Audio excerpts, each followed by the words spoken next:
Kecemerlangan dalam pengetahuan dan kemahiran ini amatlah penting. Itulah sebabnya gerakan telah mengasas dan menganjurkan wawasan Open University. Kami berharap bahawa pihak kerajaan dan swasta akan terus membantu wawasan Open University. Dengan adanya kecemerlangan dalam pengetahuan dan kemahiran, ditambah dengan kekayaan dan kepelbagaian warisan budaya dan hubungan agama, merupakan kelebihan daya saing ataupun competitive advantage bagi negara kita yang membolehkan kita berhubung dengan negara-negara Islam, China, India dan Barat. Dalam konteks ini, saudara-saudari, sistem persekolahan pelbagai aliran yang sedia ada merupakan asas kekuatan kepelbagaian budaya ini dan patutlah dikekalkan. Walau bagaimanapun, untuk memupuk persefahaman, menggalakkan pergaulan dan memupuk perpaduan, maka rancangan integrasi murid-murid untuk perpaduan ataupun remote yang telah dilancarkan tahun sudah perlu dipertingkatkan dan diberi peruntukan tambahan. Inilah satu contoh perpaduan di dalam kepelbagaian atau unity in diversity. Kedua, dalam usaha kita untuk memacu ke arah pertumbuhan ekonomi yang tinggi dan lestari dan pendapatan tinggi yang nyata, kita harus beringat untuk memastikan pembahagian kekayaan secara lebih adil. Kita harus sentiasa menangani masalah jurang perbezaan di antara yang kaya dengan yang miskin yang mengakibatkan perasaan terpinggir di kumpulan masyarakat berpendapatan rendah maupun sederhana. Sehubungan dengan itu, kami mengalu-alukan dan menyokong penekanan kerajaan terhadap dua NKRA. Yang pertama, menyediakan infrastruktur asas luar bandar seperti jalan, tenaga, elektrik, bekalan air, sekolah dan klinik, terutama sekali untuk Sabah dan Sarawak. Yang kedua, meningkatkan tahap kehidupan keluarga atau isi rumah yang berpendapatan rendah di kawasan bandar dan luar bandar tanpa mengira kaum.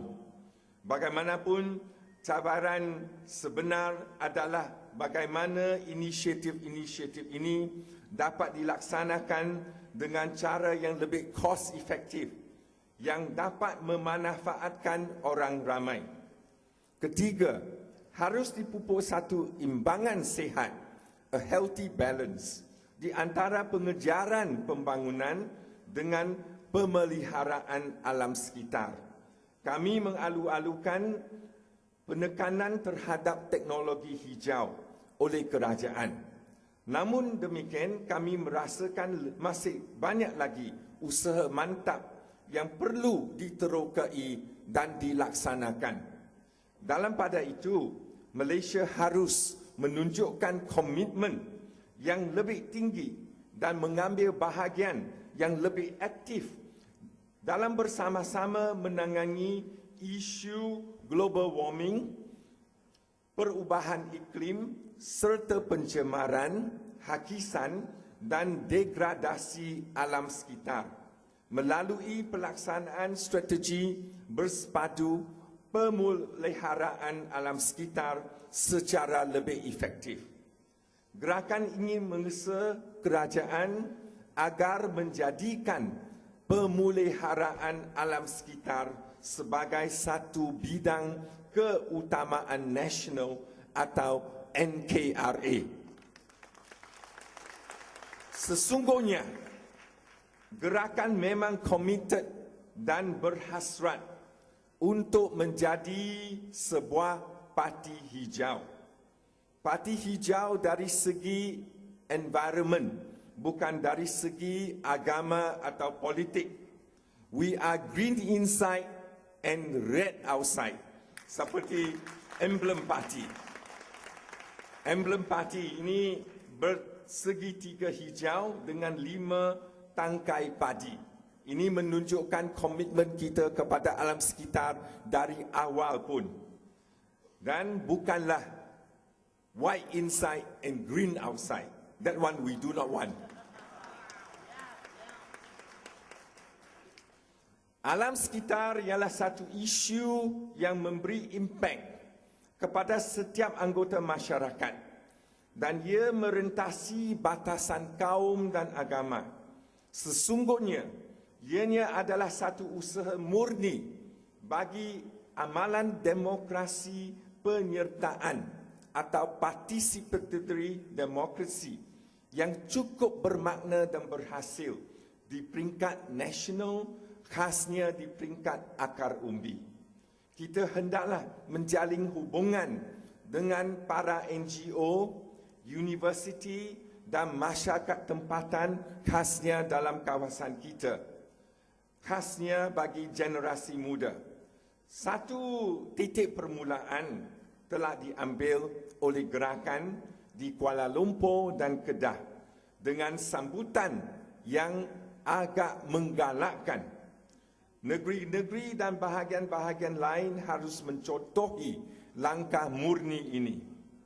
Saudara-saudari, salah satu daripada mercu tanda di bawah pentadbiran Perdana Menteri yang baru kita ialah komitmen terhadap program transformasi kerajaan atau Government Transformation Program, GTP, yang dijangka akan membawa perubahan dari segi meningkatkan integriti, ketelusan dan kecekapan dalam pentadbiran kerajaan. Kalau diimbas, GTP bukanlah suatu yang baru. Beberapa langkah telah dilancarkan sebelum ini. Tetapi pada kali ini, kita melihat komitmen yang jauh lebih kuat untuk menghasilkan perubahan yang nyata dan pelaksanaan yang lebih efektif dengan Perdana Menteri sendiri memimpin dan memacu inisiatif GTP ini. Inisiatif GTP dilaksanakan melalui aplikasi Tubi ke atas kaedah petunjuk prestasi utama atau KPI dan pendekatan makmal atau lab yang terbukti berjaya di sektor korporat dan kerajaan di beberapa negara yang maju. Gerakan mengaku janji menyokong penuh inisiatif utama ini oleh Yang Amat Berhormat Perdana Menteri. Walau bagaimanapun, selain memperbaiki sistem penyampaian sektor awam, gerakan berpendapat bahawa adalah amat perlu untuk memulihkan secepat mungkin keyakinan rakyat terhadap 3 institusi utama dalam kerajaan, iaitu sistem kehakiman, Suruhanjaya Pencegahan Rasuah Malaysia atau SPRM dan polis. Penubuhan Suruhanjaya Perlantikan Hakim atau JAC pada bulan Disember yang lalu memang merupakan satu permulaan yang baik. Kami juga mengalu-alukan tindakan Ketua Hakim Negara baru-baru ini dalam menambah baik prosedur mahkamah dan bercadang untuk menyingkir hakim-hakim yang berprestasi rendah. Walau apapun, banyak lagi harus dilaksanakan. Dengan GTP memberi fokus kepada pencegahan rasuah dan jenayah sebagai 2 NKRA yang penting, maka institusi seperti SPRM dan polis harus